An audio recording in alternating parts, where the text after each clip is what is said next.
आज मैं आपको छोटी और प्यारी सी कहानी सुनाऊंगा जो आपके जीवन में बहुत बड़ा बदलाव ला सकती है। एक बार एक व्यक्ति कहीं से लौट रहा होता है तो बस एक बस स्टैंड पर रुकती है और उसे ध्यान आता है कि इस शहर के 1 किलोमीटर दूर एक गांव है जहां वह बचपन में रहा करता था और उसका एक बहुत अच्छा दोस्त है बचपन का जो उसी गांव में रहता था। तो क्यों ना आज उससे मिला जाए और उसके घर जाया जाए। तो वह व्यक्ति बस से उतरता है और उस गांव की तरफ चल देता है। घर के बाहर पहुंचता है और देखता है वहां 20 सालों में कुछ भी बदलाव नहीं हुआ था। जैसा वह पहले देख गया था वैसा ही आज उसे वहां देखने को मिला और वह बड़ा दुखी होता है। और जैसे ही अंदर पहुंचता है तो उसके दोस्त उसे बड़े प्यार से अंदर बुलाते हैं और बैठाते हैं, काफ़ी बातें करते हैं। और उस व्यक्ति को वहां रहना पसंद नहीं आ रहा था क्योंकि उसने 20 साल के सफ़र में ऐसा घर आज तक नहीं देखा था और ना ही कभी वहाँ ऐसी जगह पे रुका था। फिर भी दोस्त के घर आया है तो जैसे तैसे वह एक रात तो गुजारेगा ही वहाँ। तो वह शहर से आया व्यक्ति पूछता है, मेरे भाई तुम घर का गुजारा कैसे चलाते हो? तो वह लड़का कहता है, ना तो मेरे पास खेती है और ना ही गाँव में कोई काम मिलता है। हमारे पास एक आंगन में छोटा सा पेड़ है जिसकी टहनियाँ और पत्तियाँ एक डॉक्टर को दे आते हैं और उसके बदले में कुछ वो हमें पैसे दे देता है जिससे हम अपने घर का खर्चा चलाते हैं। वह लड़का अपने छोटे भाई को आवाज़ लगाता है और उसका भाई कुछ टहनियाँ और कुछ पत्तियाँ तोड़कर बाजार चला जाता है और डॉक्टर को दे देता है। बदले में कुछ पैसे मिलते हैं उसे, वहीं से सब्जी ले आता है। शाम हो चुकी थी, अब बड़ा भाई खाना बना रहा था। बड़ा भाई छोटे भाई को आवाज़ लगाते हुए कहता है कि आज पंडित जी के घर का न्योता है, वहाँ चला जियो, मेरे पेट में दर्द हो रहा है और मेरा कुछ खाने का मन नहीं है। छोटा भाई कहता है, ठीक है मैं चला जाऊँगा। और थोड़ी देर में छोटा भाई घर से निकल जाता है क्योंकि उनके पास खाना इतना ही था कि वह एक ही व्यक्ति खा सकता था।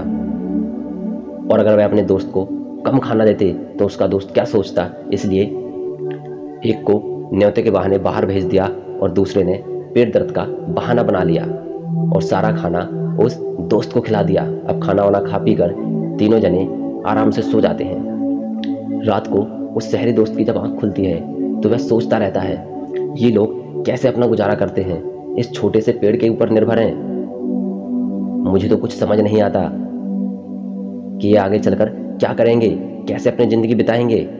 और वह शहरी दोस्त खड़ा होता है और उस पेड़ को काट कर अपने साथ ले जाता है। जब सुबह होती है तो वह पूरे गांव में हल्ला हो जाता है कि उसका दोस्त आया था शहर से और आंगन में से पेड़ काट कर ले गया जो एकमात्र उनका गुजारा करने के लिए सहारा था। सभी गांव वाले उस दोस्त को भला बुरा कहने लगते हैं। अब 10 साल बीत चुके थे। फिर वह लड़का वहीं से गुजर रहा होता है तो सोचता है क्यों ना अब जाकर देखा जाए कि उन दोस्तों की क्या हालत है, कैसे वह जी रहे होंगे। बड़ी हिम्मत कर वह उसके गांव तक पहुंचता है। डरते डरते उसके घर तक जाता है और देखता है कि अब वहाँ कोई झोपड़ी नहीं थी, अब एक अच्छी खासी कोठी बन चुकी थी। बाहर 2 गाड़ियाँ खड़ी हुई थी और जैसे ही वह लड़का अंदर जाता है तो उसके दोस्त सामने बैठे होते हैं। वह उसे देखकर बड़े ही खुश होते हैं और उसके पास जाकर उसके चरणों में गिर जाते हैं और कहते हैं, मेरे भाई यदि तुम उस दिन ना आए होते, वह पेड़ काट कर ना ले जाते तो हम आज भी वही स्थिति में होते, उसी पेड़ के सहारे हम अपनी ज़िंदगी बिता रहे होते। मैं उसके लिए आपका शुक्रगुजार हूँ और यह एहसान मैं तुम्हारी ज़िंदगी भर नहीं भूलूंगा। दोस्तों, ऐसा ही हमारी ज़िंदगी में हमारे साथ होता है।